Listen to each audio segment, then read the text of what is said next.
بسم اللہ الرحمن الرحیم۔ السلام علیکم۔ عاشق کا امتحان۔ حضرت عبداللہ بن حذیفہ رضی اللہ تعالیٰ عنہ کے واقعہ میں ذکر کیا ہے کہ آپ کو رومی کفار نے قید کر لیا اور اپنے بادشاہ کے پاس پہنچا دیا۔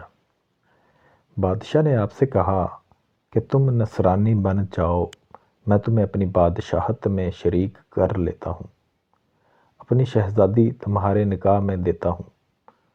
تو صحابی رسول رضی اللہ تعالیٰ عنہ نے جواب دیا کہ یہ تو کیا، اگر تو اپنی تمام بادشاہت مجھے دے دے اور تمام عرب کا راج بھی مجھے سونپ دے اور میں ایک آنکھ جھپکنے کے برابر بھی دین محمدی سے پھر جاؤں تو یہ ناممکن ہے۔ بادشاہ نے کہا پھر میں تجھے قتل کر دوں گا۔ حضرت عبداللہ رضی اللہ تعالیٰ عنہ نے جواب دیا کہ ہاں، تجھے یہ اختیار ہے۔ دردناک تکالیف۔ انہیں صلیب پر چڑھا دیا گیا اور تیر اندازوں نے قریب سے ان کے ہاتھ، پاؤں اور جسم چھیدنا شروع کیا، مگر آپ پورے استقلال اور صبر سے فرماتے جاتے کہ ہرگز نہیں۔ بادشاہ نے ایک اور مسلمان قیدی کے بارے میں حکم دیا کہ اس میں ڈال دو۔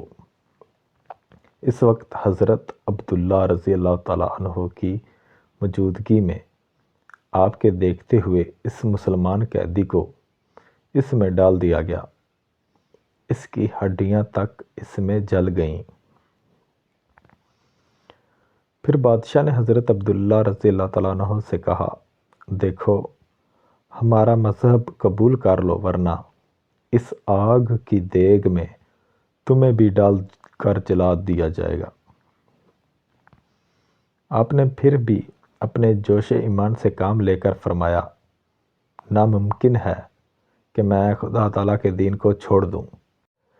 اس وقت بادشاہ نے حکم دیا کہ انہیں چرخی پر چڑھا کر اس دیگ میں ڈال دو۔ جب یہ اس آگ کی دیگ میں ڈالے جانے کے لیے چرخی پر اٹھائے گئے تو بادشاہ نے دیکھا کہ ان کی آنکھوں سے آنسو نکل رہے ہیں۔ اسی وقت اس نے حکم دیا کہ رک جاؤ۔ انہیں اپنے پاس بلایا، اس لیے کہ اسے امید بندھ گئی تھی کہ شاید اس عذاب کو دیکھ کر ان کے خیالات بدل چکے ہیں،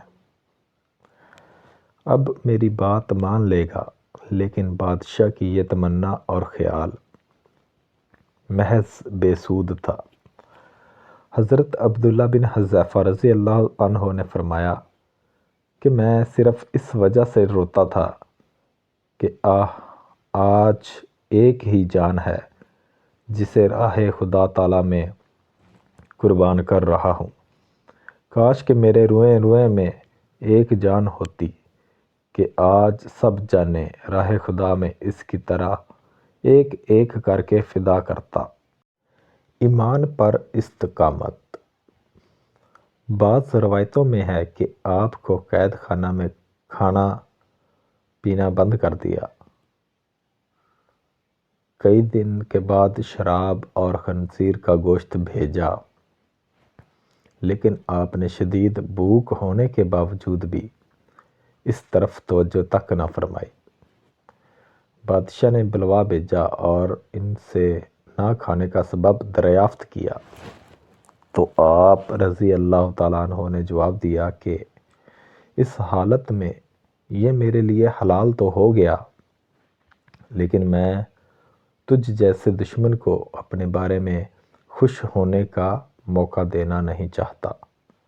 اب بادشاہ نے کہا، اچھا تو میرے سر کا بوسہ لے لو تو میں تجھے اور تیرے ساتھ کے تمام مسلمان قیدیوں کو رہا کر دیتا ہوں۔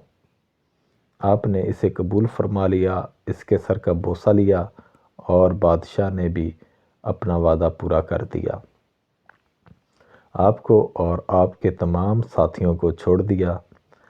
جب حضرت عبداللہ بن حذیفہ یہاں سے آزاد ہو کر حضرت عمر فاروق رضی اللہ تعالیٰ عنہ کے پاس پہنچے تو آپ نے فرمایا ہر مسلمان پر حق ہے کہ حضرت حذیفہ کا ماتھا چومے، اور میں ابتدا کرتا ہوں۔